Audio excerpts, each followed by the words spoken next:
All right, we'll go ahead and call Get the the, end seat for a change. we'll go ahead and call the September 23rd, 2013 Public Safety Committee to order, and I will entertain a motion to approve the minutes for last month. So moved.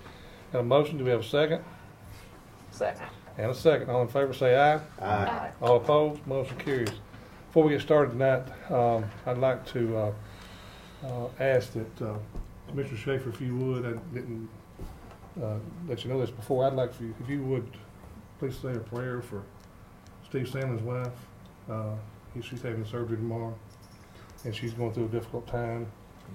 Can do it now or do you? If you would, please do it now. Let's bow our head. Dear Father God, we thank you for the blessings that you give to each and every one of us. We thank you for the gifts of life, for the gifts of salvation, dear Father God. Dear Lord, there's always on this earth, there's things that we just got to do, but we don't understand, and things happen that we don't understand, dear Lord.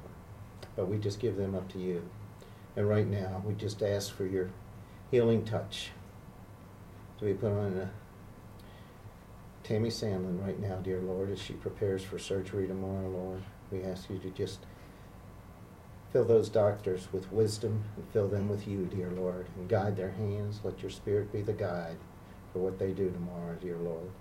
And just bring her safely through into a quick healing recovery. We thank you, dear Lord, in Jesus' name. Amen. Amen. Thank you. First on the agenda tonight will be the Fire and Rescue Department report.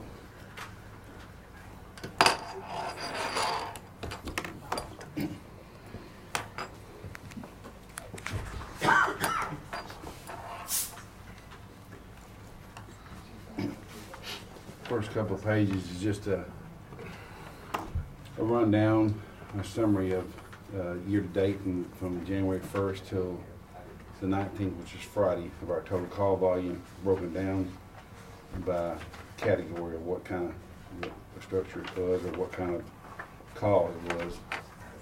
And we had, as of Friday, we had 615 total calls for our department this year. October 7th, we'll be starting our fall rookie school, which will run through December the 12th, which will consist of 120 hours of basic firefighting and extrication. I think we're going to be bringing on about 15 personnel. Of course, we open this up to the whole county. Any of the other departments that have firefighters that need that training, the class will be offered to them. And also, I've been working with the Planning Commission on hydrant location. We prepared a video last Thursday. Discussion has been brought up about where the hydrant should go and location, and a lot of people have made comments about as the crow flies and as truck drives and dragging hoses across yards and stuff. So we filmed a little film showing what that would consist of if we did pull that hose across the lot. And then I showed a film of us looping to a hydrant and laying out, which give the Planning Commission a good idea of how that operation goes. A lot of people aren't familiar with that because they haven't experienced it before or been around it. I think it was a good visual aid for them. We had some good discussion, and they've asked me, Commissioner Phillips has asked me to be involved in that, so I'm looking forward to working with them on that, and hopefully it's going to head in the right direction to benefit us. But there's still a lot of discussion to be gone over, but I think that went well. It's one I took a 100-foot section of LDH hose up there and asked any of them that wanted to pick it up, and nobody took the challenge. I think they picked up a couple of them, but that was about the size of it. The next three documents are for the month, our incident responses, covering all the incidents we responded to over since the last public safety meeting. If you'll notice, it shows you the address, location, what the call consists of, our dispatch alarm time and our arrival time, and our total response time out to the right.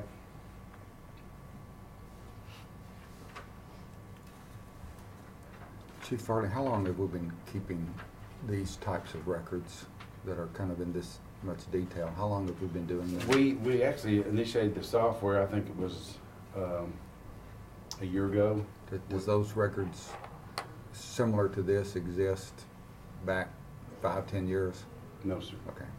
This right here, when we created the Rutherford County Fire Rescue Department, we bought a reporting software that we report to the state, and this software helped to make that a lot easier to process.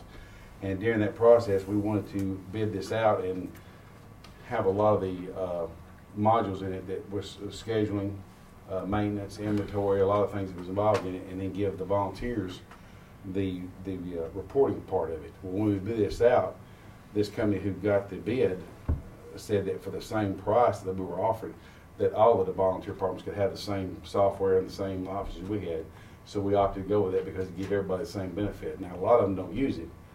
Several of them do, but a lot of them don't use it. But it's there for them to use, and it would save them a lot of money if they're using reporting software. But as you can see, it works out well because it gives a good rundown of what our calls are, broken down to what type and response time.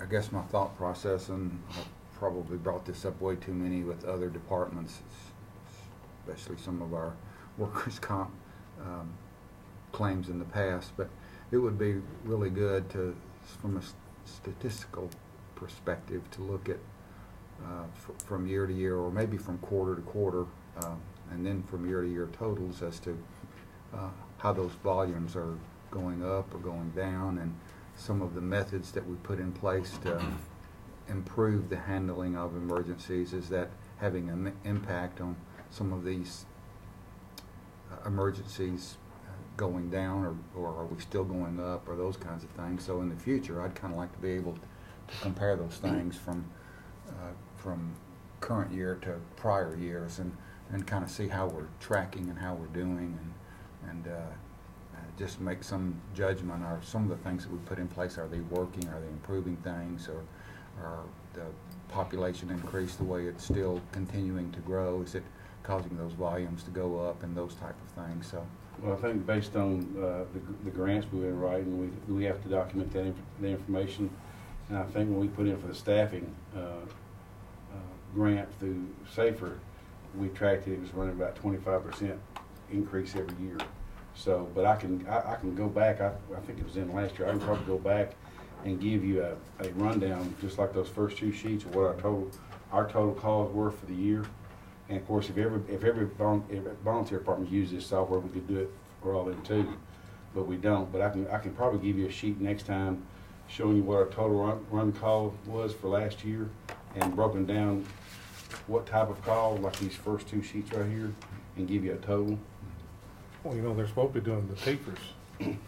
Anyway, but Dennis at the state could probably You can, get those information for you. yeah, you can pull this off the TFRS for each department, just pretty much similar to this.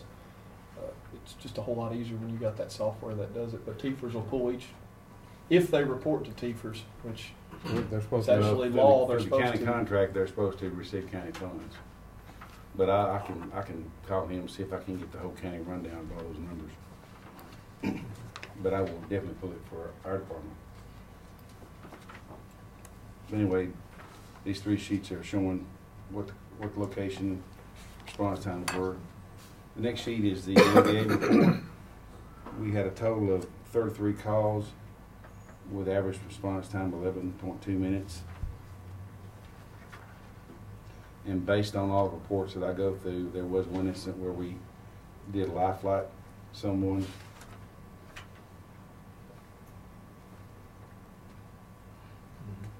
There was a New Salem at Rockville School. Mhm. That, what was somebody pulling out of the school? Is that? No, I think it was, that happened at, if you look at the time there, it was almost 7 o'clock that night. And I think what happened is it was a head-on, somebody crossed the line. And most of the time, if they're ejected, they will automatically launch life flight. The next one is the total rundown of all the departments and their responses. Of course, this isn't totally accurate because I've been having issues getting reports from District 31, Christiana. They haven't sent one. I got one last month, but they're about 3 behind, so I haven't been able to accurately have the totals. Our call volume, like I said, was 615 this month. The total was year-to-date is 1,414 calls across countywide. Each department is required to turn in maintenance records every year of their pump tests, their hydrant flows, hose testing, air pack flow tests, and hydrostatic testing. As of to date, I do not have them for District 25, which is Lascassas and Christiana. I have no maintenance records at all, so their county funding has been put on hold until which time they turn those in, because that's part of the contract that they signed, that they're supposed to maintain their equipment, keep it in safe working order.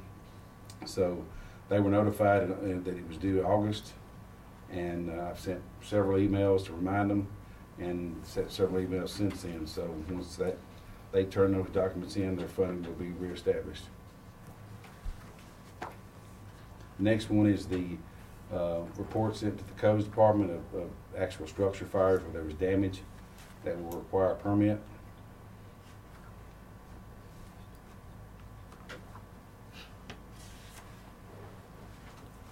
And then the next sheet is a rundown of the total maintenance costs that we have for each apparatus.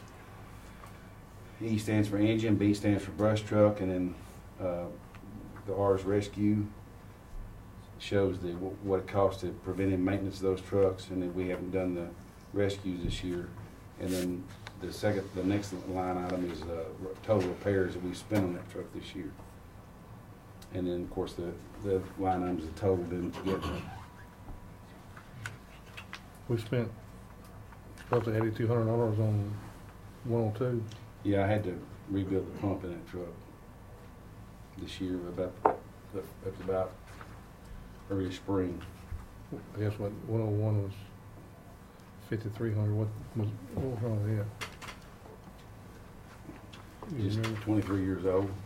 That's it. That's yeah. I dumped about 10 grand a piece in them when I turned them over to the county. Yeah. That was in 2010, so that's just, they're wore out. And then we actually spent so much money we had to bid it out for maintenance. So that was what happened last week with the purchase committee. We did a bid and awarded that bid to a local company to do our preventive maintenance and repairs too. And then that's it. I've got a budget. I've got a couple questions for you. Let me get it. Is there a motion on the report? So moved. Got a motion, is there a second? And a second. All right. You said you got some problems with departments not doing what they've contractually obligated to do, and I understand, being a volunteer myself and once running an department myself, sometimes you can't hit every due date, sometimes you can't do everything. Do we have something in place that, other than withholding these fundings, if these departments are just continually not live up to their obligation, that we not contract with them anymore? Have we come up with some sort of parameters that if they don't meet, I guess it's the mayor's, That would be for the mayor, because he's the one that controls, he's the one that sets the lines under the law. It's your choice, not ours. We don't have a say-so in it, but if everybody's not doing what they're supposed to, we need to.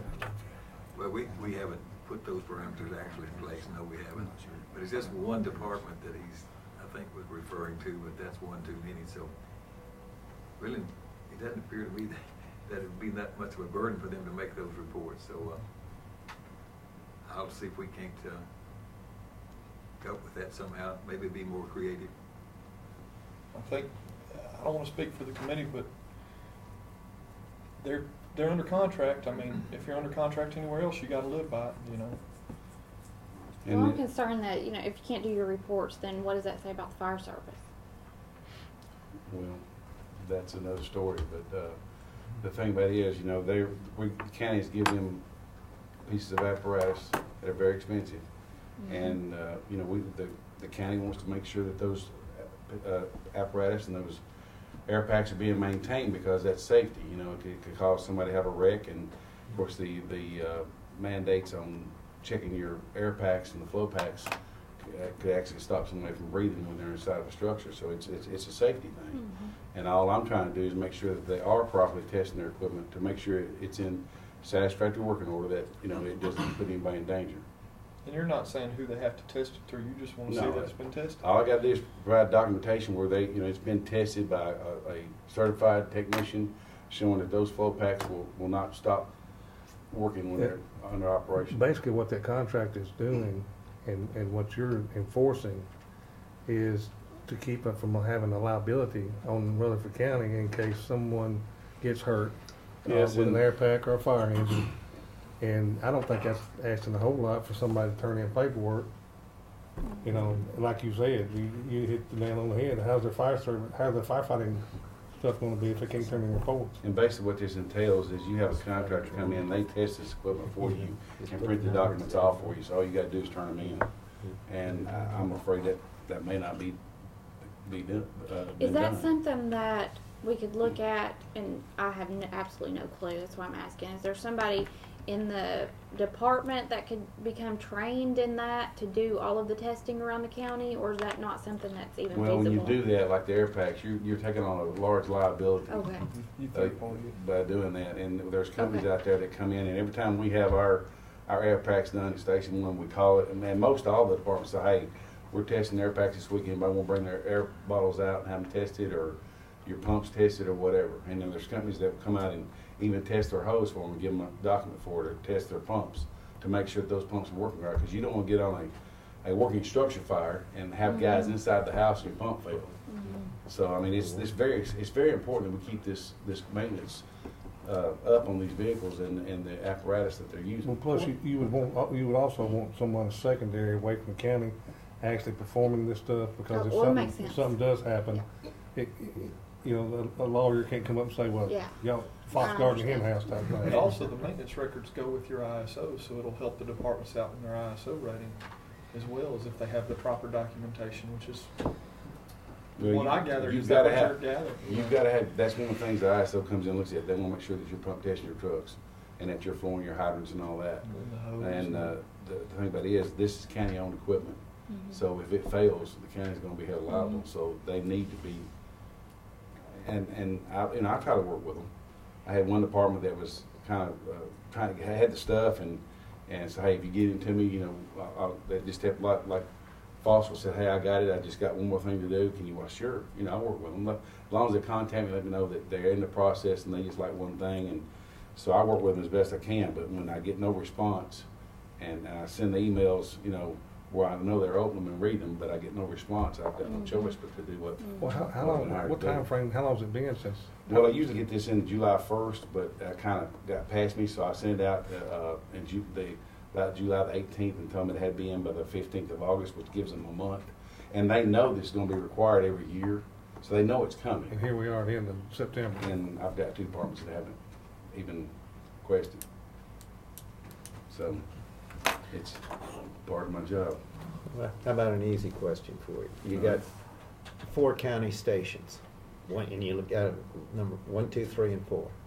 I can figure out where number 1 is. Where are the other 3 Well, stations actually I've actually got located? 7 stations that I oversee, but the main 4 are, Station 1 is at Barfield, Station 2 is at Old Salem, which used to be Salem Blackman. Right. Station 3 is southeast Rutherford on Elam Road. Okay. It's Station 3 now. Mhm. It used to be southeast. Yeah, Station 4 is Rockville. okay. And then you got the 2 satellite stations out on Manchester Highway, and then you got one on Rock Springs Road. Yeah. That's a separate Rock Springs station. in the middle. Right there on the corner. I know one thing, and the mayor controls the lines, but we control the funding, and like you said, he's withholding the funds, but I don't wanna retroactively go give them the money. If they missed out for that quarter, that whatever payment to them, it can go to somebody else who needs it more if they're not gonna do their work. I don't wanna go back and give them the money because they did the work. That's like giving somebody an A after they turn in their paperwork 6 months late. You know, it don't make no sense. But aren't these volunteers? They are. And I did it as a volunteer fire chief, and it's very bare minimal. And to be that much late, it's ridiculous. They're not doing it. If they want to have that contract, live up to it. If you don't want the contract, turn your stuff into the county and let another department run it. I'm not arguing, Matt, that any of that. I'm not. I'm just saying that these are volunteers. They're not paid. They volunteer their services to the county, and I think Chief Farley probably is giving them a lot of leeway, and I do.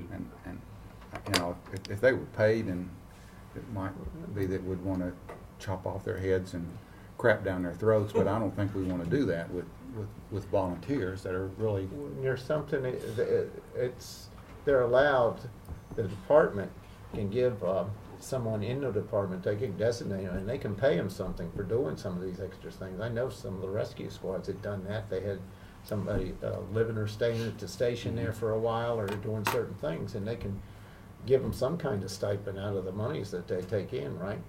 Well, and see, before the county fire department, they turned this information into EMA every year because they told them, the agreement was back in 1990, when you got the truck, you had to maintain it and you had to give documentation proving that you were taking care of your equipment. Well, when I took over the job and we created the county fire department, the whole county became Rutherford County Fire Department's district, and we contracted with each department. And in that contract, they signed that the county attorney approved that they had to maintain their equipment and provide any documents that I requested. And I mean, basically, all I'm asking is these maintenance documents. They have to turn in financial documents to finance to get their funds. But all I'm asking is they return in these maintenance documents on what the county requires. Now, they have engines and brush trucks on their own. I don't request that because it's not county. But I request this, and they know every year that they got to turn it in. So they've got year to year, and they know July 1st is the deadline. We've got a preventive maintenance agreement now with a local firm that can do this pump testing. Those are our vehicles. We can just take those vehicles down there and have the work done, have them certified, and back charge them against their amount of money we're paying them every month, and we can solve that problem that way. If they can't do it, we can manage it. And I think that's a good idea, because if that pump goes down on a house fire, the liability wise, it's fixing to be Rutherford County. They're gonna go after the deep pockets. Yeah. Anything that happens, we get sued from Right. both sides, right? So, doesn't matter where it is. I'll work with Chief Farley to make sure that they get their paperwork in the time they do the testing they're required to do. That's kind of my lead, so I'll do that. Well, just a quick question. Are you contacting the chiefs, or are you contacting the board? I contact the chief. Okay. The chiefs, the board, most board of directors are set up to control the money to finance the Right. department, and most of the chiefs are in position to take care of the operations. Right. And this maintenance part of it is part of operations. They have to make sure their equipment is well maintained. I'm just thinking that these boards might not be aware that the funds aren't getting, the documents are getting turned in time, and there could be financial issues along with that, and then also that they're the ones that, I don't know how all of them are set up, but I know when I was on Fosterville Fire Department board, we hired the chief, and so they're in charge of that chief, and they might want to know that the chief isn't doing the job. Well, me and the mayor have made a trip out to Christiana before and talked to their whole board before. And I had the same issue last year, that when I requested the funds and that deadline was done, he had nothing done. He said, I have no record from the past. And I said, the former chief didn't do anything. I said, well, I can't help that. I've got to have these documents. And of course, it took him a while to get them. But so they, the thing about it is, like Commissioner Phillips said, they are volunteers, but they got a whole year to do this. Mm-hmm. And there are people who come in and they got $45,000 that the county gives them. They come in here, and it doesn't cost that much to have this stuff maintained. Now, me as a chief, as a volunteer, I always, as a volunteer chief, I make sure it's done, because I don't want that on my conscience if one of my guys go down because their equipment fails. Right. So I don't think it's too much to mandate that they do this. Well, even though they're a volunteer fire chief, they're still liable. They're liable. If one of their guys goes down, OSHA's gonna come in and say, I want their air pack, I want their face shield, I want their turnouts, I want everything. I want to see their training records. At some point, we got them under contract. Think about this, and you're a lawyer down there, so help me out. We got them under contract. We know they're not following their contract, and something happens. Does the liability then come on us because we kept that contract knowing they weren't fulfilling it? So, my thing is, maybe we need to look at somebody else to provide the service out there. Well, all I'm doing is providing the information. That's up to y'all. We can get the service provided and just reduce the $45,000 to a lower number. I just think we need to, at some point, you gotta slap the hand and say you're not doing what you're supposed to. I got friends out there, but I did it as a chief, and if I... Well, you've got 7 departments that are meeting the mandate. And of course, Las Casas has had some trouble with their truck. Most of the time they're pretty good, but Christiana is It's Christiana every year. yes, sir. I'll say it. But they struggle. And I just reporting the information. I'm sorry to be so brash. Well, I At just- some point, we I gotta mean, look at it and I say, I try to be compassionate, and I am. But we but- won't bring this up again unless we've got a solution, okay? Thank you. All right, we got a motion and a second on the report. All in favor of the report, say aye. Aye. All opposed, motion carries. Now, you got a budget amendment? Yes, sir. Christie Houston Foundation has donated $155,000 toward a rescue truck, and I'm requesting to move that out of the county 48130 into my line item 718 for Okay, motor vehicles. all right. Is there a motion? I move to approve. A motion, is there a second? And second, all right, before we vote, I got a question. Are we still on for, I know we talked about doing something, a bigger rescue. I'm in the process right now. I've got a committee that's picking that truck out, and I'm pushing them and pushing them and pushing them, trying to get finished. I'd like to be able to put that out bid first of October. One of my captains is kind of heading that up, and it's a process, but we're trying to tie loose ends up and get that done where we've got a good spec when we put it out to bid. Okay. It's probable that this won't be enough money to do what they're proposing needs to be done. So, but we won't know that until we actually take these bids. Well, it needs to be a larger, Well, based on my experience, what it we're needs to trying be to do larger. is this truck will help us with our ISO rating. It'll have a breathing air system on it, so it will also benefit all the other volunteer departments. If they have a structure fire, this Right. truck can respond and help them to refill their bottles.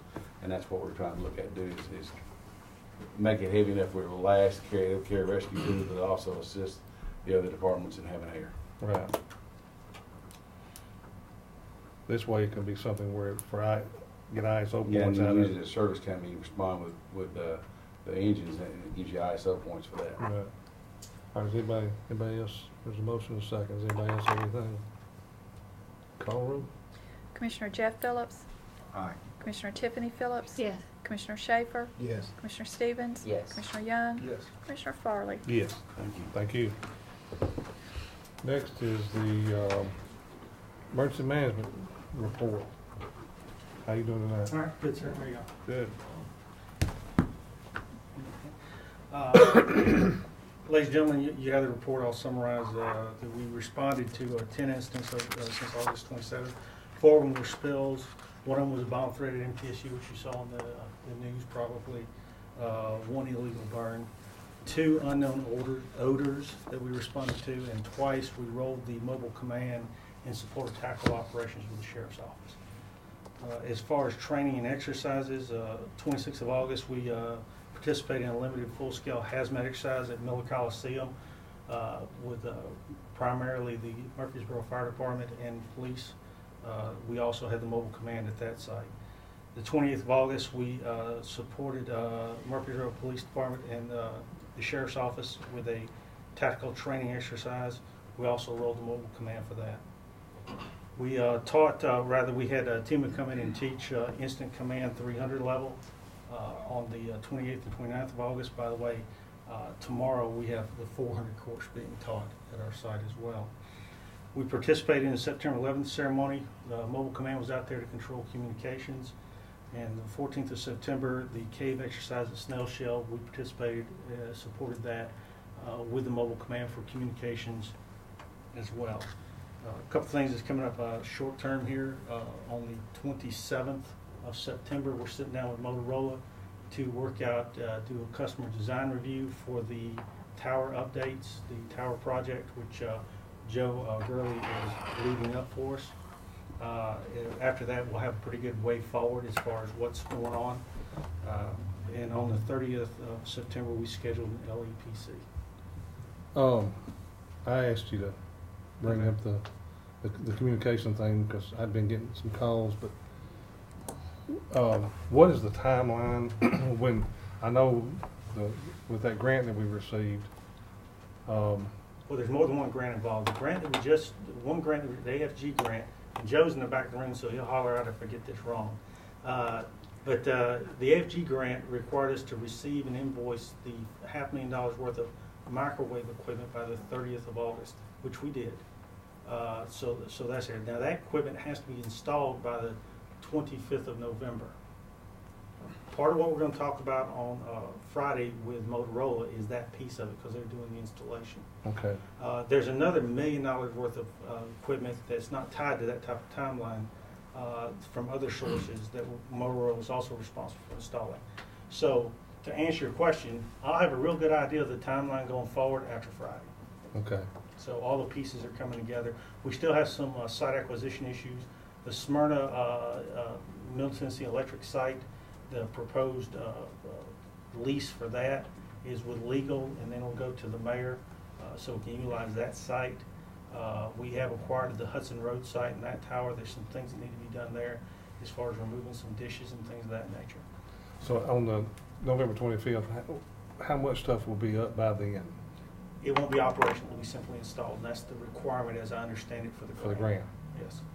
All right, and so Friday you should know more about when When we'll be able to go live in different areas, yes, sir. Okay, And that'll be our plan going forward, how we'll look at it. okay. Question, on 9/6, you said you responded to an illegal burn out on West Trimble? Yes, Tim Hooker went out on that one, yes, he did. Okay, well, my question, but the county fire department didn't go there? I mean, okay, why would you go to an illegal burn?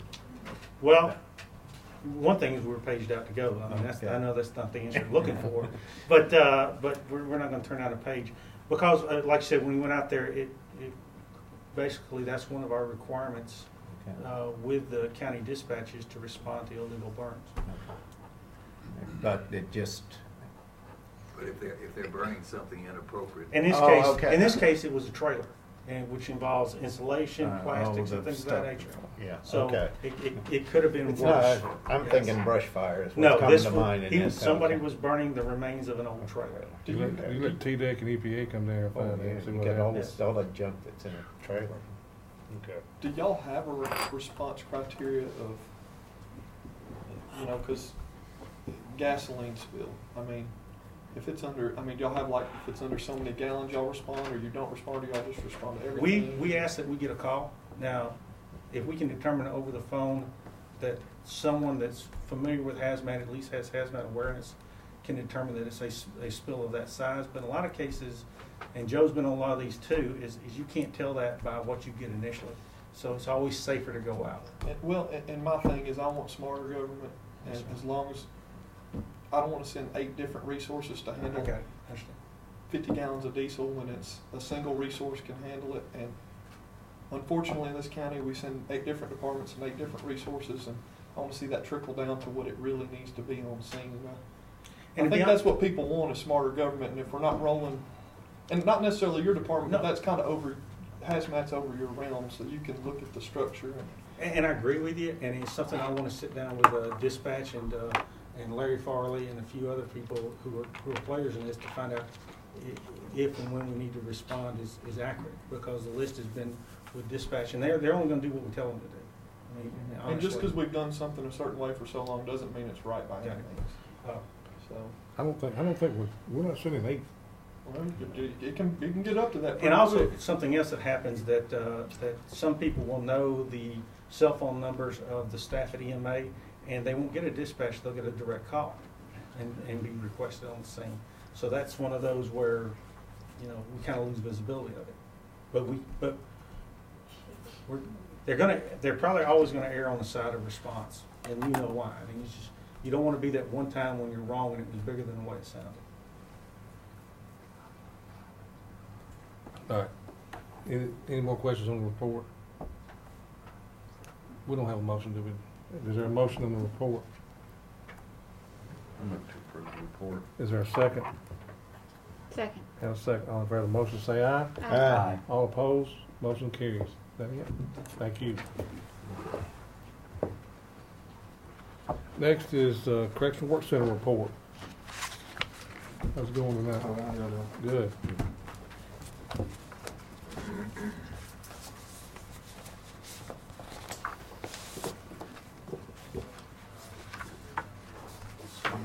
begin with the board meeting minutes. What was discussed, of course, expenditures and being, renewing the budgets, everything looks good. We did have there's one issue that we discussed, and that was the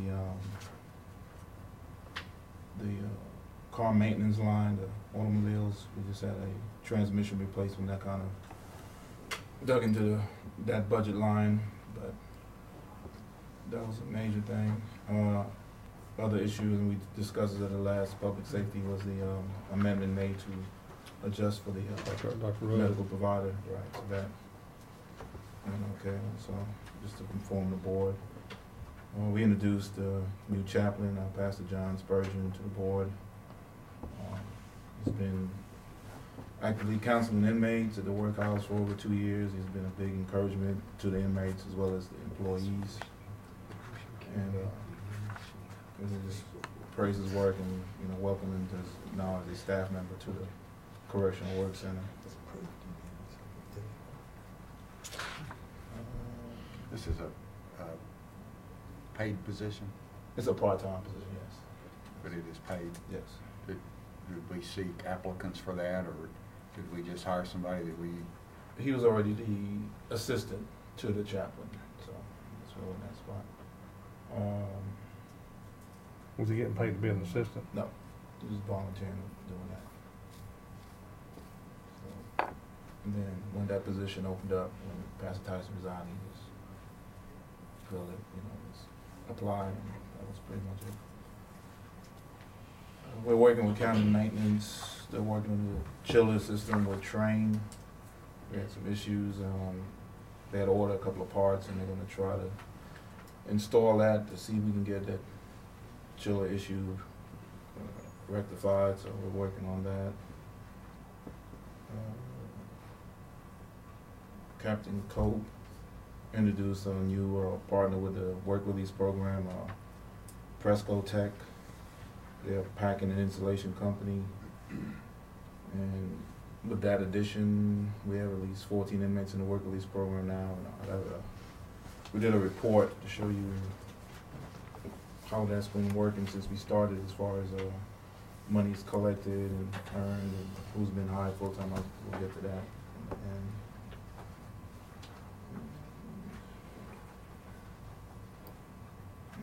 And on the minutes, and this is the questions on that. The state letter pickup for August, we received $3,085.76 from the state. Program is going good, with the assistance of the Solid Waste, great program. The yearly report,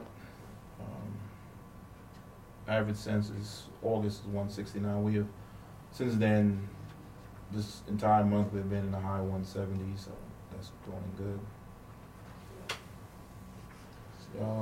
The worker programs, inmates going out to work to different government agencies, it's been going great. Incident reports, about the same disciplinaries. GD program was started again, so that's going good.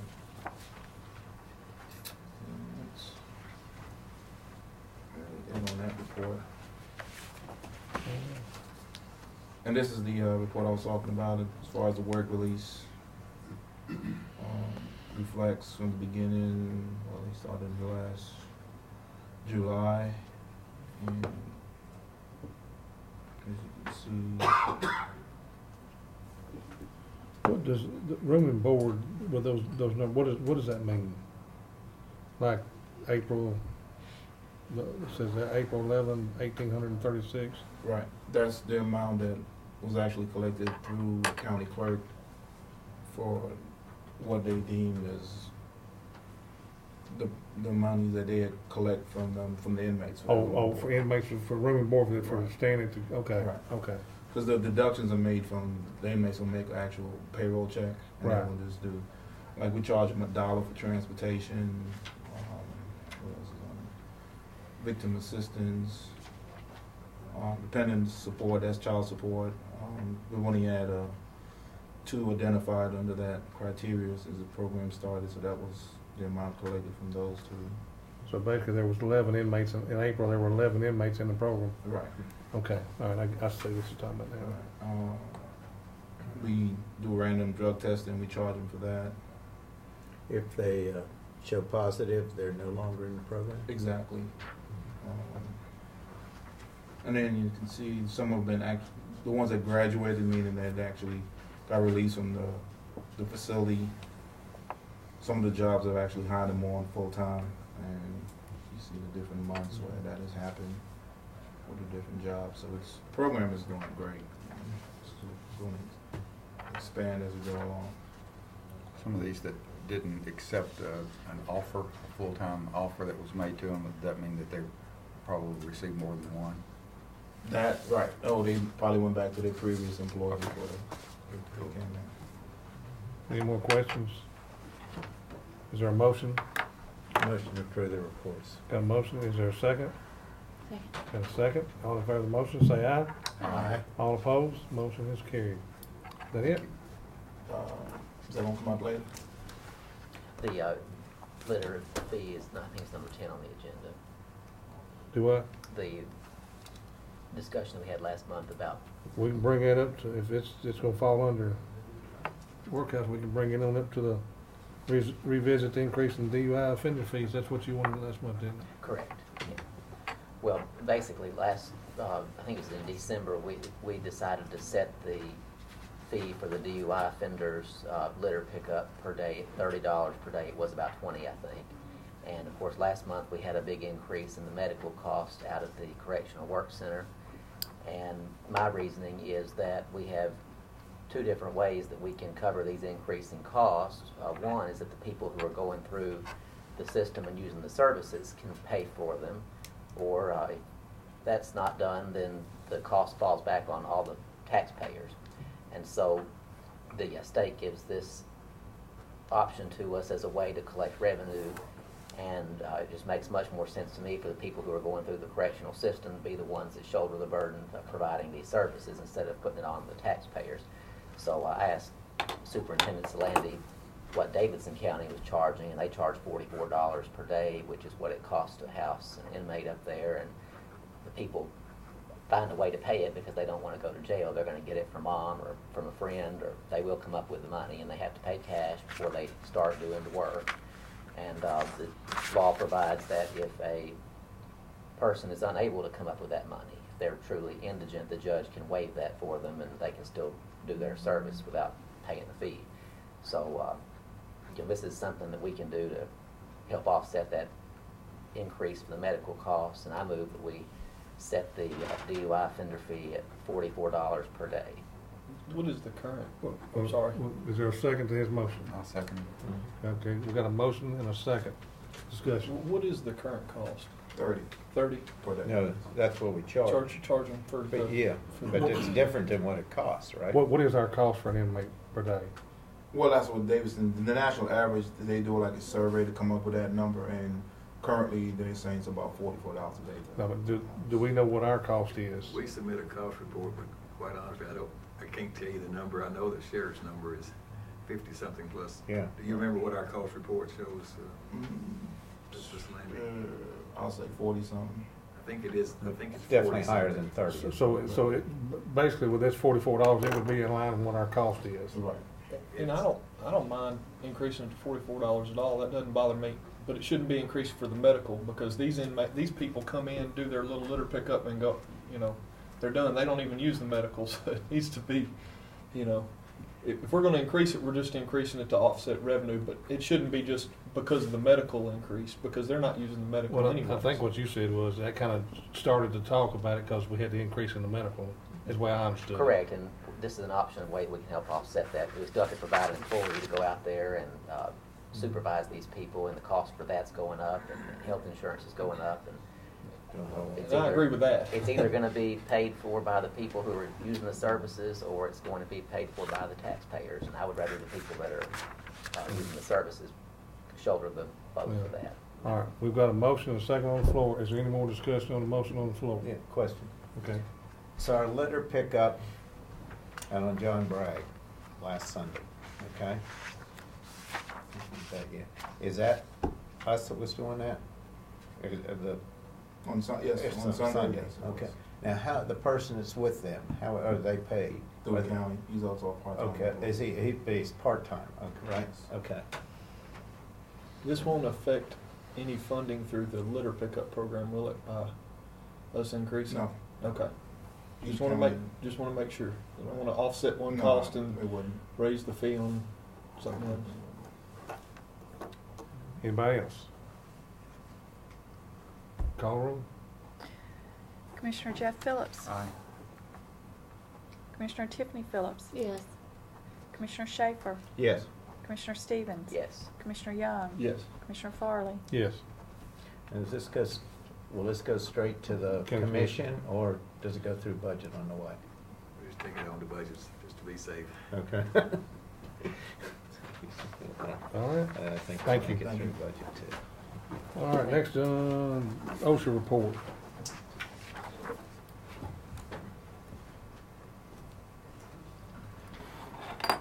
How's it going? Doing well, sir. Thank you. Good afternoon, all. You should have your report there on your iPads. You'll notice that in the month of August, we had a total of 18 injuries requiring medical attention. You'll see the breakdown there of the different types of injuries that occurred. That brings the total for the year up to 114. Of that 114, 81 of them were OSHA recordable. 53 of those 81 had restricted days to the injury. 13 were actual lost time days, and then there were 15 others. When you kind of look at the next page, you'll see that the injuries were kind of in line with the normal cycles that we have over the last couple years, and notice that August went up. Basically, the reason for that is school has come back in session. Things that happen all the time. It seems like the first thing, school comes back in August, September, those injuries come back, and it's reflected here. Of those 18 injuries, the total incurred dollars were $23,565. The Board of Education had 12 of those injuries, and the dollars incurred there were $15,915. And the county general had the other 6, and the total incurred dollars there were $7,650. And then the next page, you look at that, you'll see the breakdown for where those 6 injuries were within the county general. And then lastly, the last page, we've been reporting how those incurred dollars look, and that's where they are right now. And of course, I always refresh your memory that anything this year has all been within the last 6 to 8 months. Those dollars have a tendency to go up as the bills come in. We haven't received all those bills, and all those claims are not closed out at this time. So, All right, I'm gonna ask it. Planning had 2 yes, accident incidents. yes, We're trying to figure out what they're doing. they're out surveying the creeks, and they've fallen into the creek. We were And right. I got her. We were We right. have, That's what we we thought. have, both of those are with planning where they are in the creeks, yes. Okay. Unfortunately, somebody has has fallen into the creek at one point, and then someone else was trying to, I don't want to say jump off, but they were trying to get into another place and trying to get into it. So they're both. It can be slippery around the creek. Oh, yeah. Yes, it is.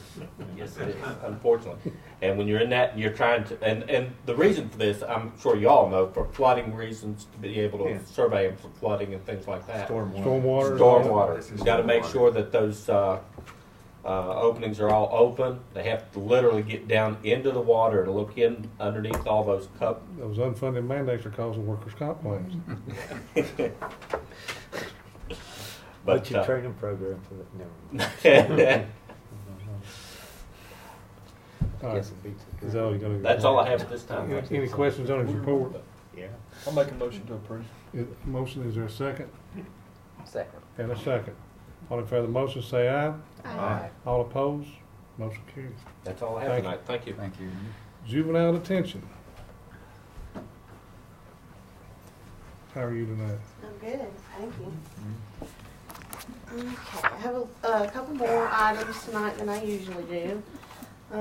The first page is going to be the monthly report that you're used to seeing.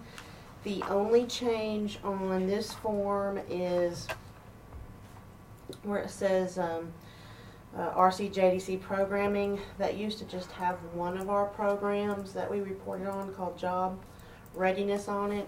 And we're going to see in a little bit that we're going to be sharing information about all of our programming. So that's the change for the number on that line item.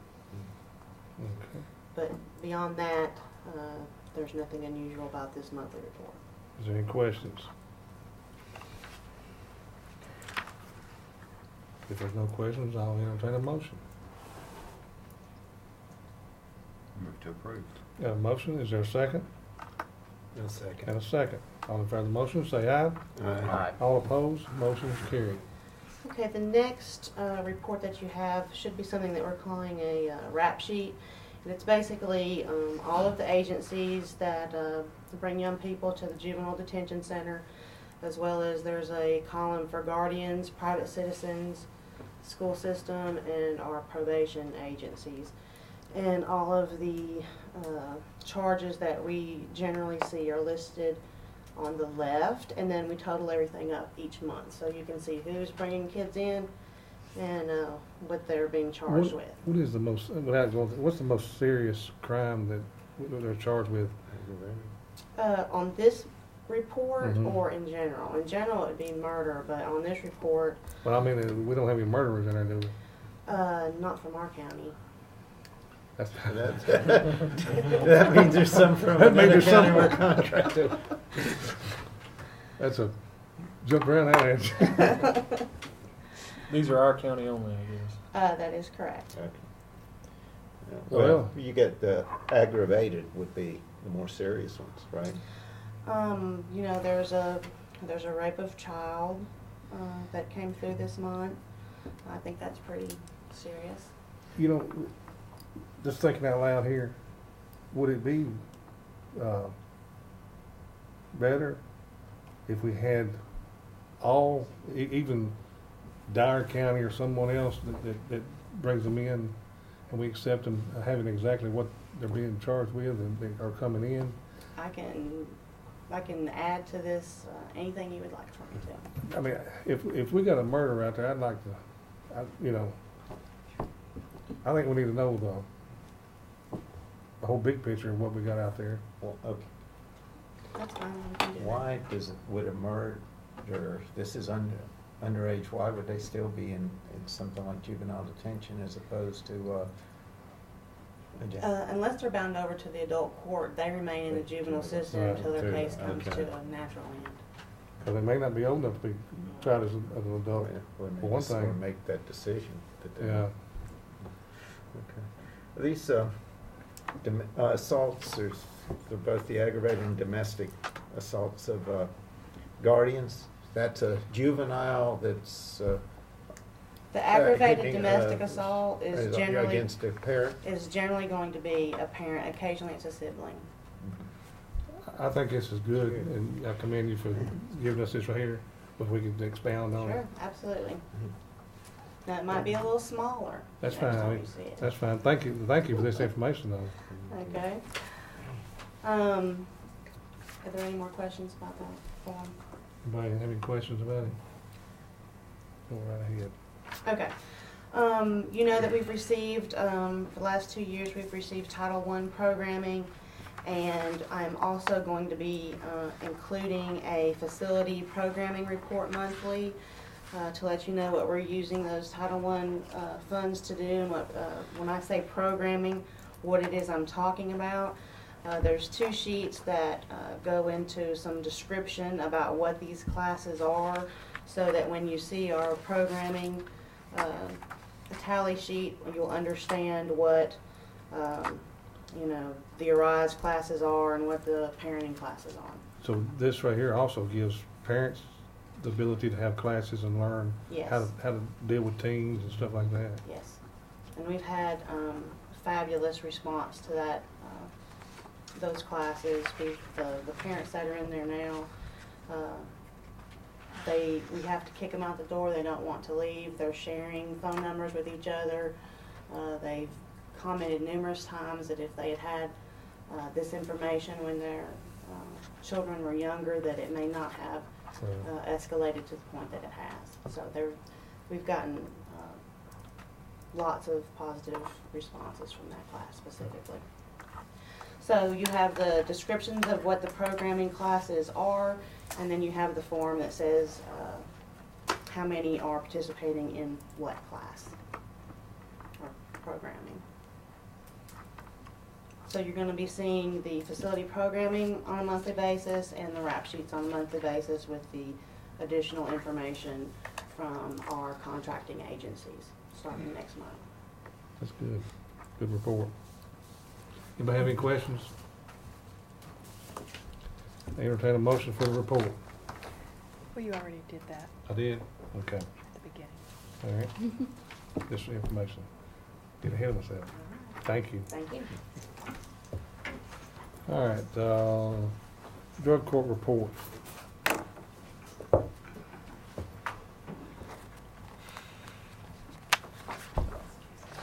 Welcome back. Oh, thank you. Is her name Cotter? I wish I could say it was great to be back, but it's been pretty crazy since I've been back. Okay, well, you've got my report. Our numbers are a little bit down in drug court right now because we had a graduation in June, and we've had a few people run that decided they didn't like us, and a few people that after 14 months in the program decided to use those types of things. So that's just the way it is. You can't fix stupid, that's for sure. That's for sure. That's for sure. So the numbers are down a little bit, but as usual, we have lots of referrals. You know, with that grant, our capacity is supposed to be 60 now instead of 50. And our new person does have the beginning of a caseload, so. And he's doing lots of home visits, which is wonderful. Seen in the paper, you got, was Senator Ketchum and Senator Tracy on the, Yes, a grant. yes, and I have it with me tonight, but that's not part of my report. Okay. I mean, it's after my report. Okay, So that's okay, I saw it too, it's wonderful. So anyway, and also the drug court numbers are a little bit down. We had a graduation Tuesday. We had 6 people graduate Tuesday from DUI court. I'm sorry, I think I said drug court. And that program continues to do well. So anyway, yeah. All right. Same old.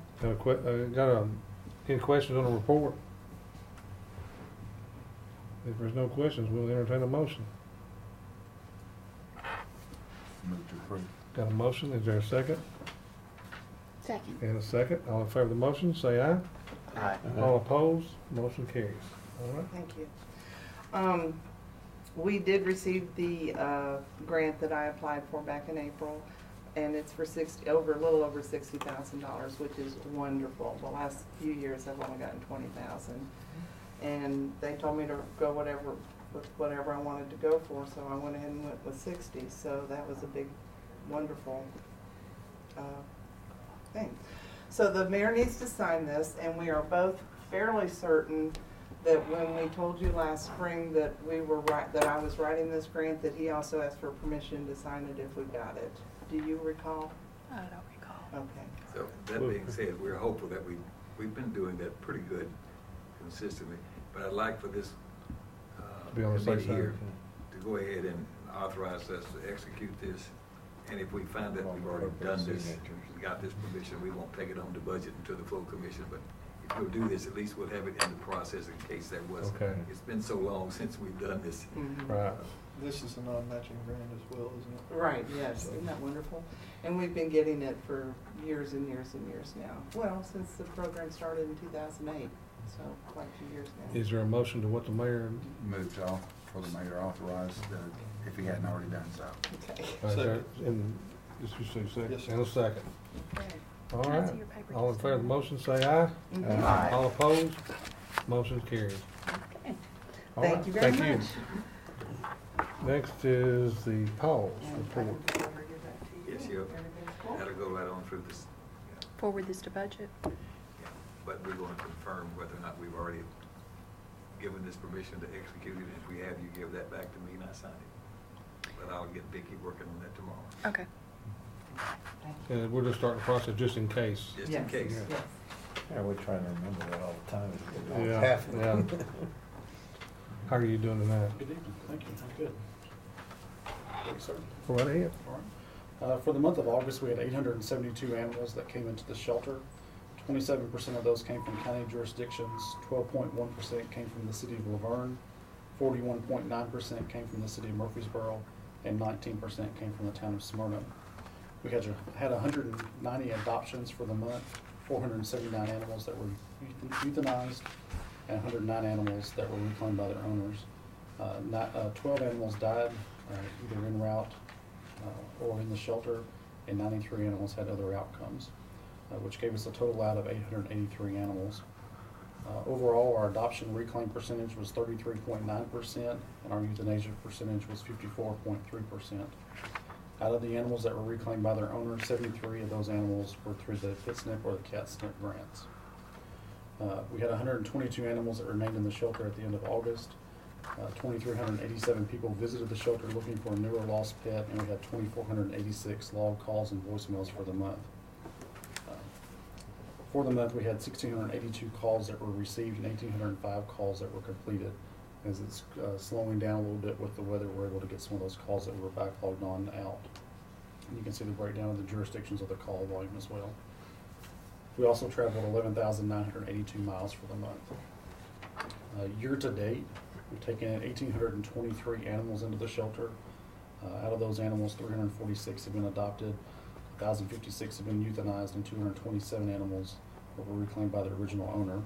It puts our fiscal year to date adoption reclaim percentage at 31.2% and our euthanasia rate at 57.4%. We've had 4,836 people into the shelter since July the 1st and 5,214 calls and voicemails since that same time. 3,277 calls were received, 3,383 were completed. You see the breakdown there again. And then we've traveled a little over 24,000 miles for the first 2 months of the year. The last page of the report is our rabies exposure and bite report. If you recall, this goes based on calendar year versus fiscal year. For the month of August, we had 24 bites that were reported. One of those animals were tested with none of them with it not testing positive. Our other exposure, we had 3 with 1 being tested and again, no positives.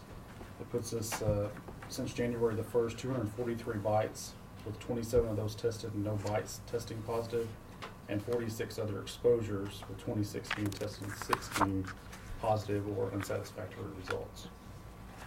I've got a question that, I don't know if we've ever asked this one or not. Do you have any repeat offenders, like constant repeat offenders, like the same pet owner constantly loses their pet? Constantly loses Or their pet, they're not keeping it in, or it's escaping, and y'all are, I mean, do you have any?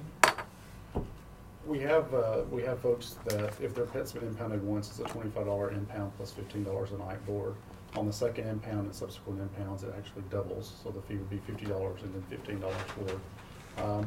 Third time, $11.29. If we pick up your animal more than twice, yes, the officer's going to issue a citation up here in court. Okay. We've never asked that, and I didn't know the. Now, we had an instance just within the last probably 2 weeks where that happened.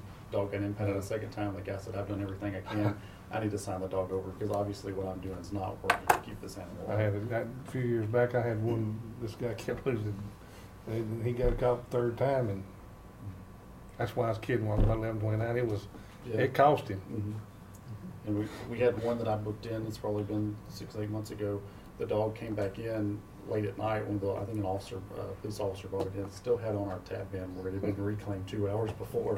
Oh, it made it easy to book it in because it was right there. All the information was still there. So it was like the food veteran. Yeah, great accommodations. Okay. all right. You got anything else on your No, sir, report? that's all, sir. Anybody have any questions on his report? Motion to approve the report. Got a motion, is there a second?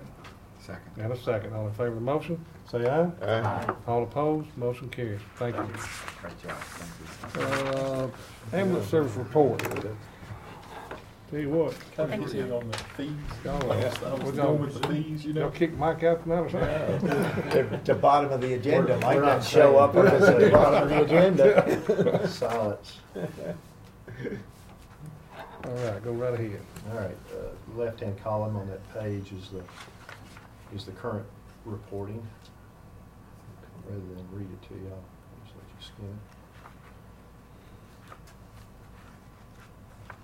And the next section just explains some of the station shutdowns. They were some short duration, usually due to someone calling in sick or someone moving to a different station. Get some of that time to get out there and cover it. And then, of course, maintenance.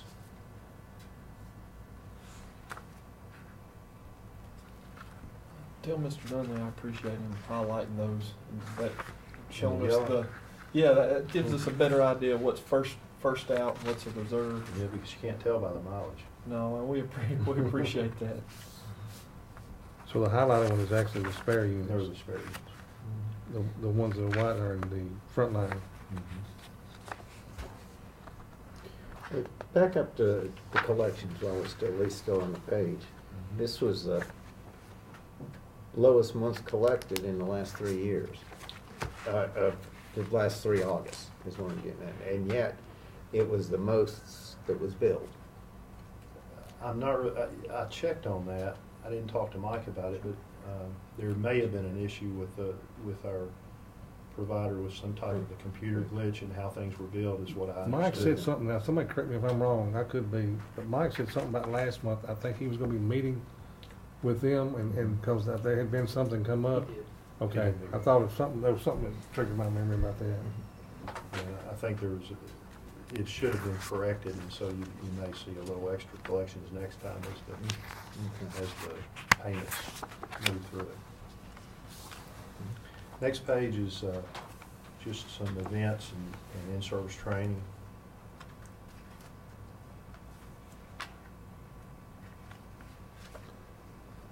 Speaking of, there was something in the football game, when a kid got hurt in a football game, and I think it was a good thing that the ambulance was there to transport and all. I didn't hear about it. I thought I seen something in the paper about it. Well, one of the high school football players or something. We had homecoming at Laverne last Friday against Riverdale. And I saw him, and I think was it Ken Payne was one of them was there, and I said, well, I hope you don't have anything tonight. And the only thing they had was during the homecoming ceremony, when part of the honor guard, one of them passed out. They came out with their their stretcher and all that.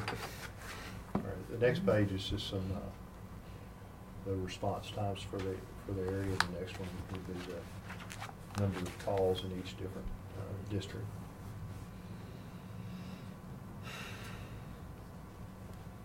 For the month.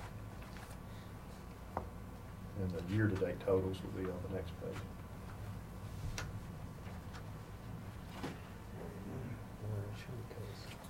Taking over for you, hadn't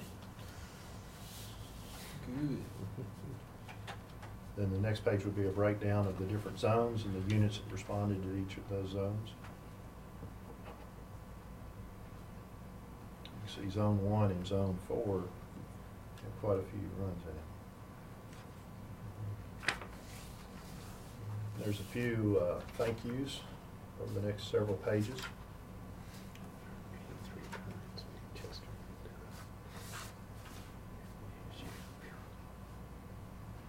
I always like to read the thank yous.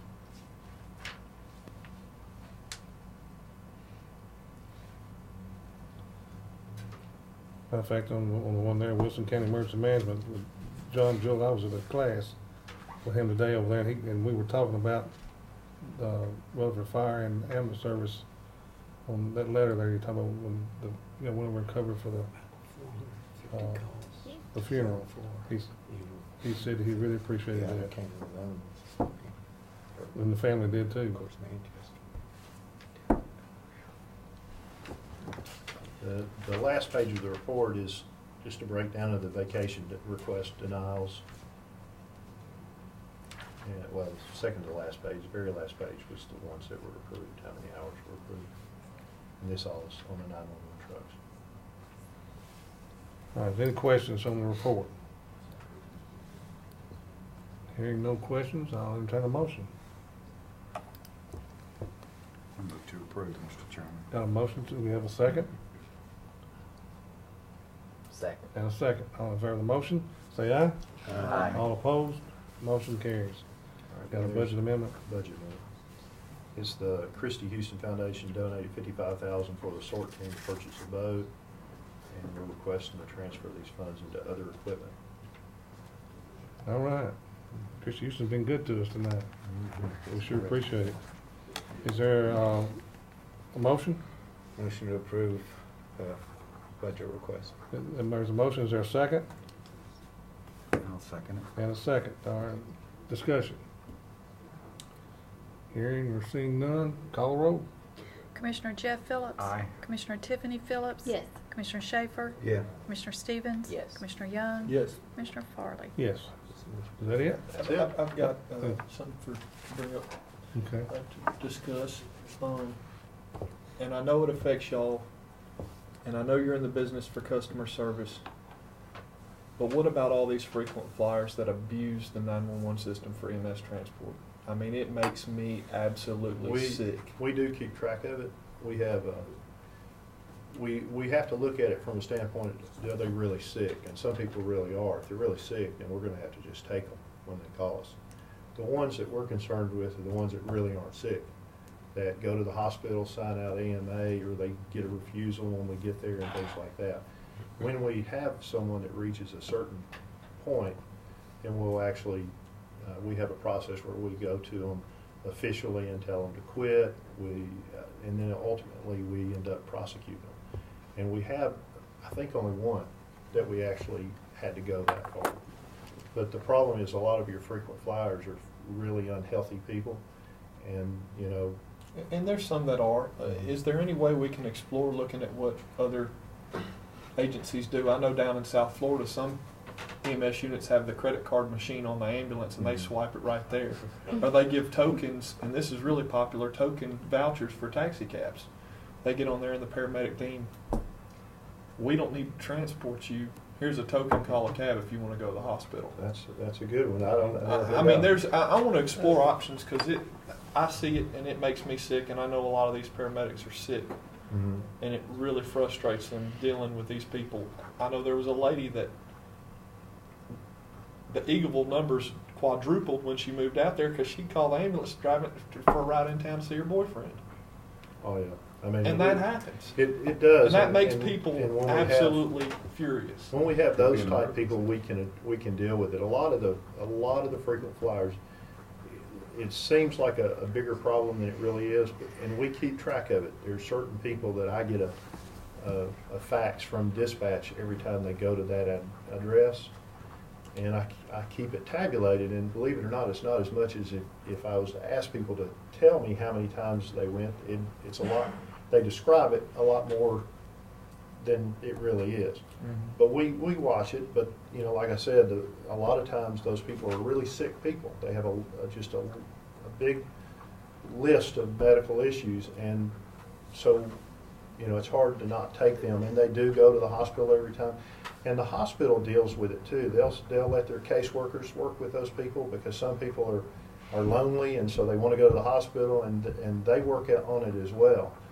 But there is a point when it triggers us taking action, and initially we start off unofficially, just explaining to them the ways to use the ambulance. So you've basically got something that you've met with the county attorney's office on, and got something in place to take care of these situations. When we reach we've only had to actually go to court on one person, and we actually, the judge said we do not have to respond to his house for any reason at all. So that's a pretty extreme measure. So we don't reach that. We would never come to that conclusion lightly. It would be something that we would exhaust all other means before we get to that point. But we're not to that point on anybody right now. Well, and it's not just the frequent flyers; it's the people that abuse the system for Mhm. my toe hurts. That's when they can get a voucher, I think, and we shouldn't transport. Yes, you don't know, but these paramedics can figure out if they're truly in need or not. You know, if they're pill searches. Only one liability case would scrub Yeah. everything we've ever done. But there's plenty of other counties that do exactly what I'm talking about. I'd like to see us look at that option, because it would because we're not getting anything for We'll transporting. research it. We're not I'd be getting any interested. money for transporting them, so it's costing us for something that We can they're look abusing. into it. They're abusing the and system. see just what like they're doing. I really don't know how anyone else is handling it. You know, most people just transport them. But we can look into it and see, and if you have any information, share it with us on how other people are doing It's a it. big topic, and I know it's a big topic, and what y'all talk about on the national level, and then who knows what's going to happen with Obamacare. So, I mean, maybe we'll collect more money with it. I mean, that's I probably doubt what- that, but. Well, the people that you didn't get anything from, you get something now. So, But y'all got something in place right now, and you'll look into it. Okay. thank you. I just Thanks. All right, thank y'all. All right, Sheriff's Department report.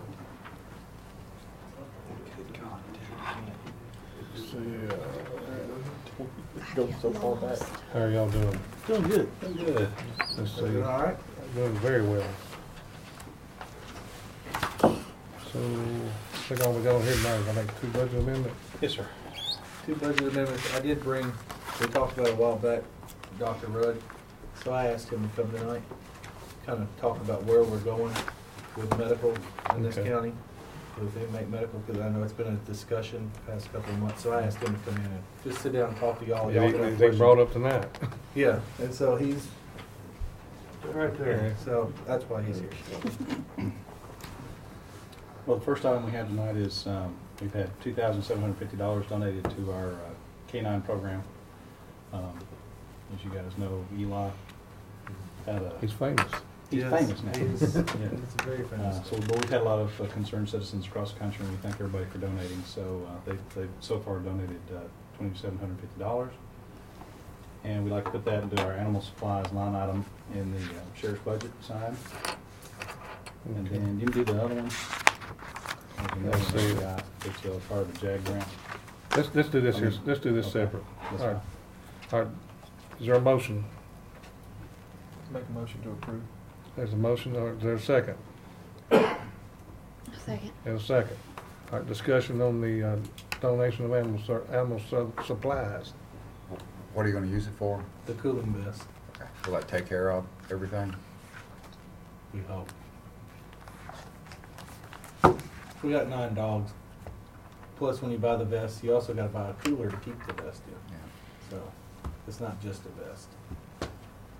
Is there a life use expectancy of those dogs? Do you keep them for? Yeah, I wish Lee was here, he could tell you a whole lot more. Well, He's the it's K-9 guy. just a general- Let's say about 6 years. Okay. You know, it costs us 10 grand to buy a dog. You get about 6 years out of it.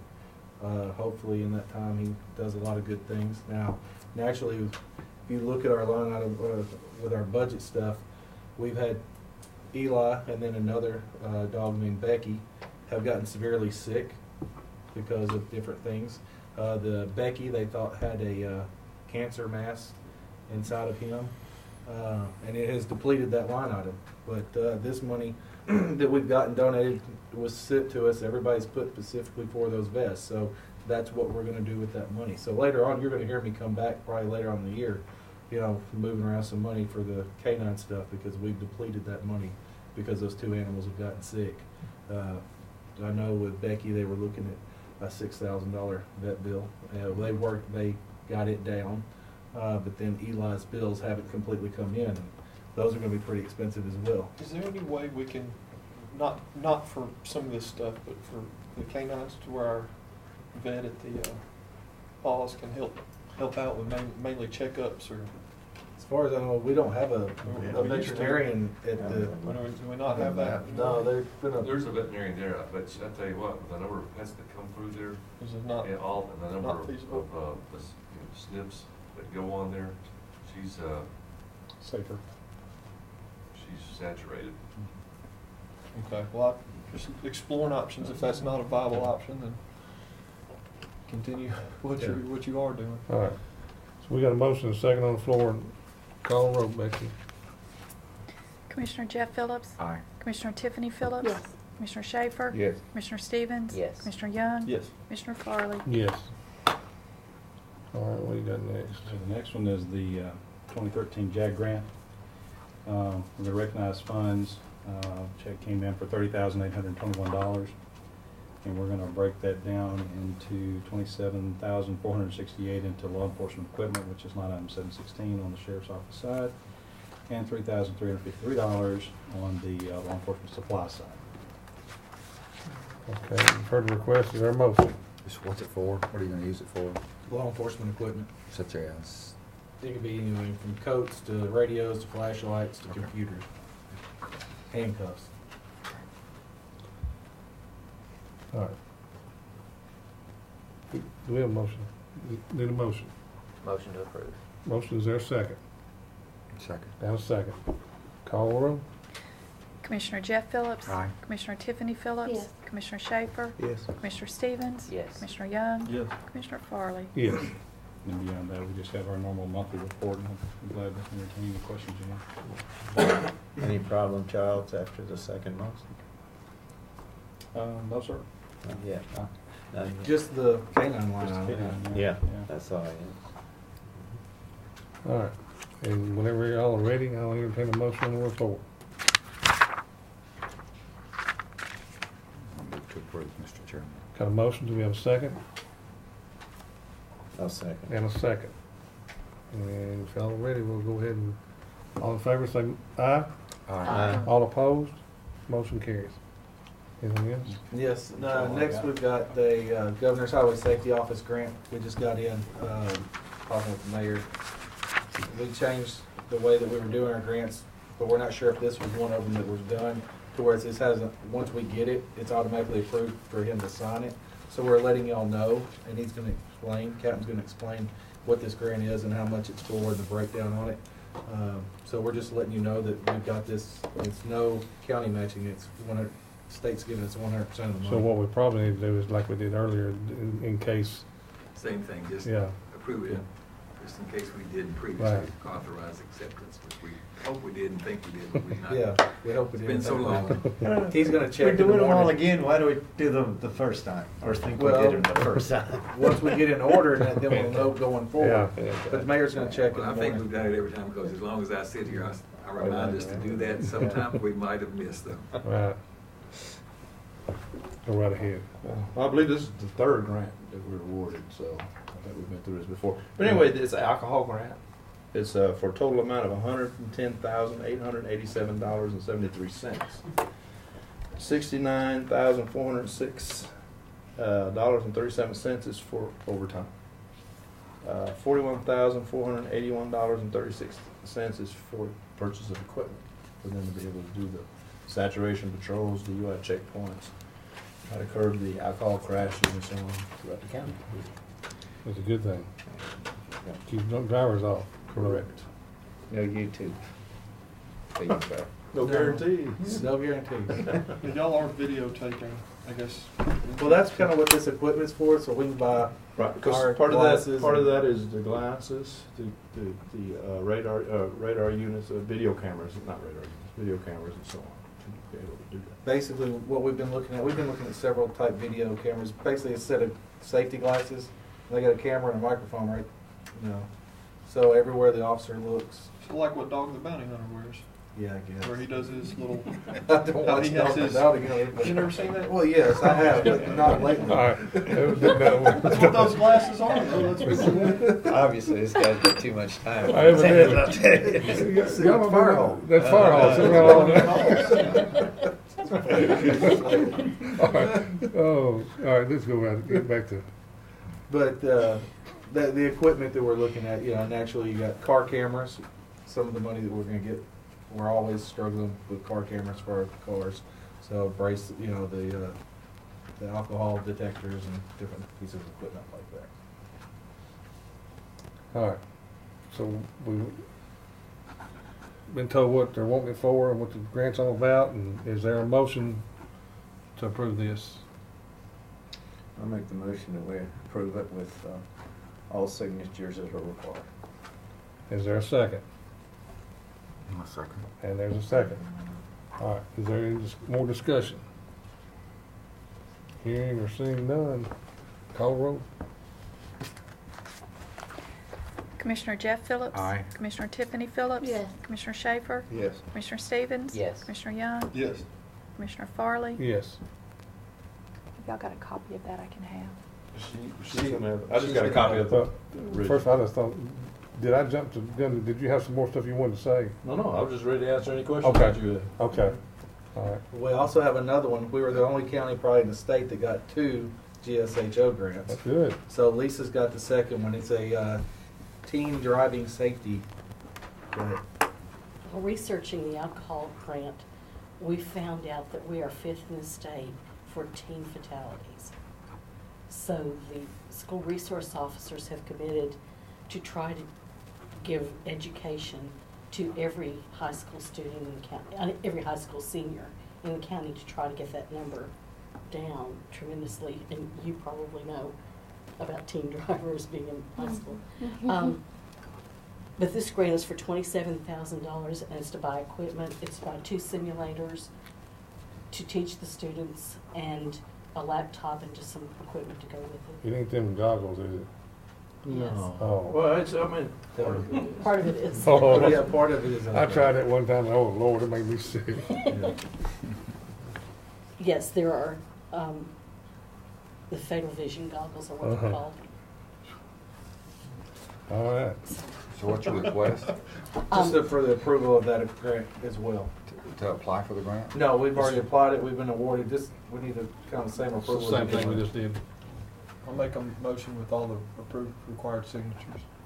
Is there a second? I'll second that. And we got a second. All right, discussion. Is there any matching fund required for that, or just State's giving us 100% 100% funded? of the money. You never got approved the first time if it wasn't, right? Yeah, I'm pretty sure. All right. Call roll. Commissioner Jeff Phillips. Aye. Commissioner Tiffany Phillips. Yes. Commissioner Schaefer. Yes. Commissioner Stevens. Yes. Commissioner Young. Yes. Commissioner Farley. Yes. Is that it? That's it. Thank you. All right. Also, Thanks, y'all. real quick, I need to let you know, well, we just had our jail inspection. They just showed up the other day on us. We did pass. They did certify the jail. Again, a lot of great comments about how clean the jail is now, and how well we're doing with the documentation on all the different things that we have to document within the jail. We do have level 2 kind of shut down right now, because if you recall, when the boilers went out, we started on level 5, went down to 3, and we ran out of money painting and fixing up the jail, which some of that Dr. Rudd can tell you, the infection rate, once we did that, dropped very low. So now we're hitting level 2 and gonna hopefully hit the annex. The annex, to our best recollection, has not had paint put on it since 1987. So, or anything. So we're trying to get these areas painted and all that, so that's why our numbers are shifted around some. But again, they did have a couple of recommendations to us. And they're the same ones we've got for the past few years. You know, recommend that the county officials provide funding for the needed staff to man the second towers of each tower in the jail. And then they did recommend that a fence be installed around the perimeter of the jail to provide the safety of the staff and the inmates to the public. And this would reduce the county's liability in case of emergency events. So those are their only 2 recommendations. Other than that, we passed with flying colors. So all they did was recommend there wasn't any. Those are the state's recommendations. And naturally, I always take those recommendations and we talk about it again at budget, and I'm pretty sure we'll talk about it again. So there's no plan of corrective action or anything like that we have to do? Everything's No. good? We're good. They're just giving their recommendation. That'll work.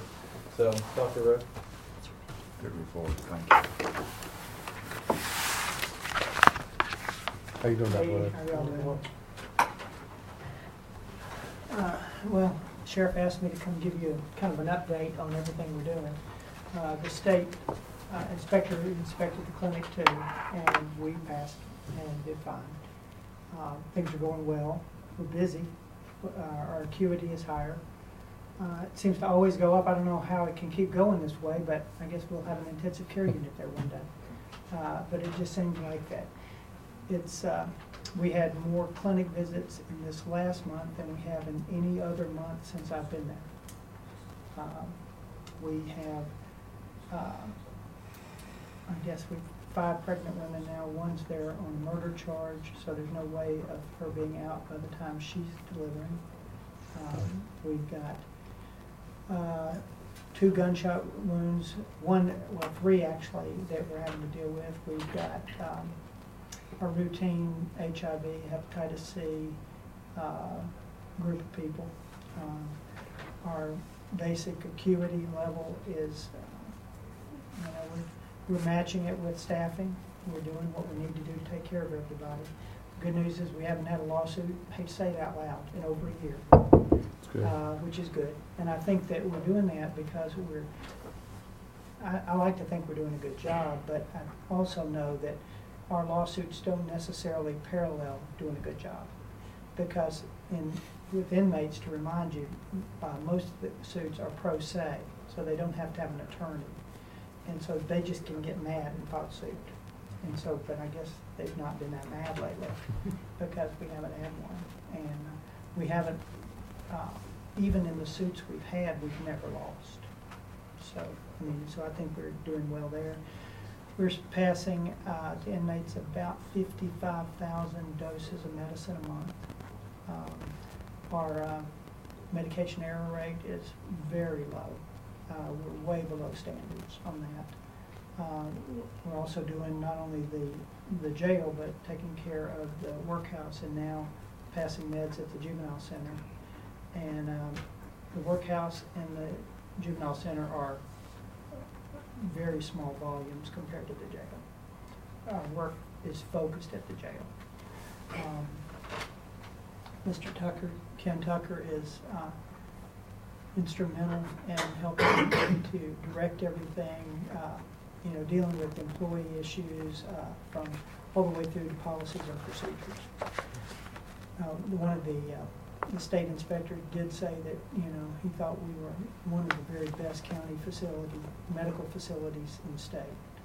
And it's in large part due to Ken. And I think that we've got a great group of employees. We do a lot of things to continue training with them all the time, plus a lot of hands-on, just always there. We've got,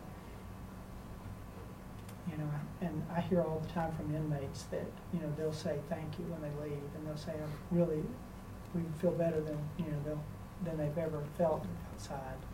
But it's easier to take care of them because we get them in, and we get them off their cigarettes, we get them off the drugs and alcohol, and a lot of their things. We had a guy with a huge scrotal abscess who came in, basically was under the influence, never even noticed he had a problem until he got in jail. We find it and we take care of it. That's why we, I guess, are able to, manage. We've got the staffing now. We also do all the DUI blood draws. So anybody who is arrested for a DUI offense, whether it's on the water or in a car in the county, we draw the blood draws. We have the delousing program now at the jail, so we basically provide the solution to delouse everybody who comes in. That's had a dramatic effect on medications we use for that. I think the way that the jail has been taken care of as far as the facility, that we're seeing a lot less staph infections.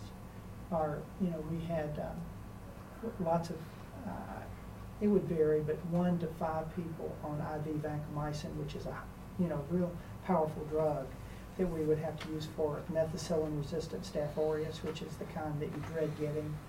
And I bet we hadn't had one in 3 or 4 months.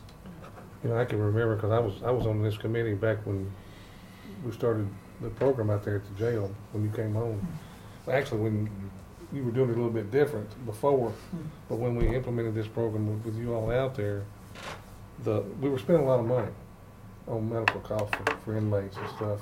And it is cut. I know the population has grown out there, but if you look at the ratio per inmate versus what the cost was years ago to what it is now, you've saved this county, you've saved the taxpayers a lot of money by having this program out there. And a lot of what we save is invisible because Right. it's stuff that you don't get billed for because it doesn't happen, like the lawsuits. Right. And like the hospital bills that don't happen. And the, we do a lot of proactive things. We work with the judges to, when somebody comes in, we have a checklist we go through every day. And so, if they're pregnant, if they are a veteran, if they are, have a chronic disease process going on, they go in a category. And we basically follow them through and begin what I call discharge planning, which is Right. release planning. I can remember there was a gentleman coming out there one time, he was going to have a heart transplant, and you were able to get him out of the Right. incarceration Right. by working with a judge, and it saved the taxpayers a lot of money. Well, those are costs that are invisible as far as what's being saved, because you don't know until you do it. And it's like, if we have to deliver a baby out there, the baby is in our custody too. And so many of the mothers they come in, they're pregnant, they have no prenatal care, they've, not taken care of themselves, they're on drugs. And, and now, under some of the new guidelines, the neonatologists have rewritten the way that we even take care of these people. It used to be that we would go ahead and detox them, but now they've shown that people who are narcotic dependent and pregnant, that if they're further than 3 months along, we really want to keep them on the narcotics because it damages the placenta. And so we've got to maintain them on narcotics until we can get them out. So, there are things there are always changes, but we've got to just do the best we can to be sure everybody has the best outcome they can. And that's what we're doing. And I feel good about it. I think, we've had great support from everybody, and, we just keep trying to do the right thing. Let me ask you about these pregnancies. Are they, have they committed the crime before they're pregnant? Or they commit the crime, they get in, and then they go out on, they're bonded out, and then they do it? But it doesn't matter, as long as they're in there when you... Yeah, they get arrested and they're pregnant. Mm-hmm. And a lot of times, the crime may have been immediately committed prior to that, or it could have been months before that, I guess. But it really doesn't impact us, because what we do is we basically assess them at where they are health-wise and where the pregnancy is, and then look at what their charges are and see if we can work with the judges to come up with alternative sentencing, of something. And all within the, trying to stay within what's in the public's best interest. Mm-hmm. Because, the last thing we want is for somebody to be released that would be a public danger. And that's always the judge's discretion. They have to decide that. We just try to present them with all the information, so they know the status of this person. What about state inmates that have a big medical issue? Does the state cover that bill? Or? No, the state is continuing to change the rules as we go. The state will pay for some medical bills in inmates that have all their state charges completed and they have a sentence. If those people now the requirement is they have to be in the hospital overnight, including a midnight. And so if they go, just for an outpatient surgery like a gallbladder surgery, they won't pay for that because it's outpatient. Is there any way we can screen the medical of the state inmates coming in and refuse those inmates? Now most of these are people who are arrested, go to court, get a sentence, and then they become state. And what I mean by that is, like, say somebody's arrested and sentenced to another state inmate, they should be in the penitentiary versus being in the jail if they've got medical issues as far as high dollar pills. We look at this all the time, every day. And so once somebody qualifies to go to the state, we have a running list where we have, there's only, they'll tell us, like, they'll say, well, we have 4 beds this week, 2 beds. We have a list of people based on acuity where we send them the best people we can send them. And I say that by any cost. For our standpoint. Yeah. Thank you. But I don't. no, I- but you don't have to go. that is a constant thing we look at, because we have kind of a ticking thing where we watch, they've got to get through court, they've got to get their sentence, and a lot of them have multiple charges. And so what happens is they go to court for one thing and they get sentenced, but they still have 2 or 3 more charges. So they're not ready to go yet. And so they can't be taken to the state until all of it's done. But no, we are on top of that, and we watch that like a hawk. I mean, the moment the sickest people qualify to go to state. You're on the phone calling. Well, I tell you, with the folks at the sheriff's department that are in charge of helping us with that, no, we're on top of that. Back on the pregnancy, the child is born in the jail. Okay? Fortunately, I hate to say this, but so far, I've not had that happen. Oh, well, you said you got one pregnant out there, We've right? got one with a murder charge now. Yeah. That, yeah. Now, so what we're doing now is we are working with state agencies and looking at ways to have everything set so when that baby is born, that baby will go into someone else's custody. But if we weren't prepared for that, that child would be in our custody.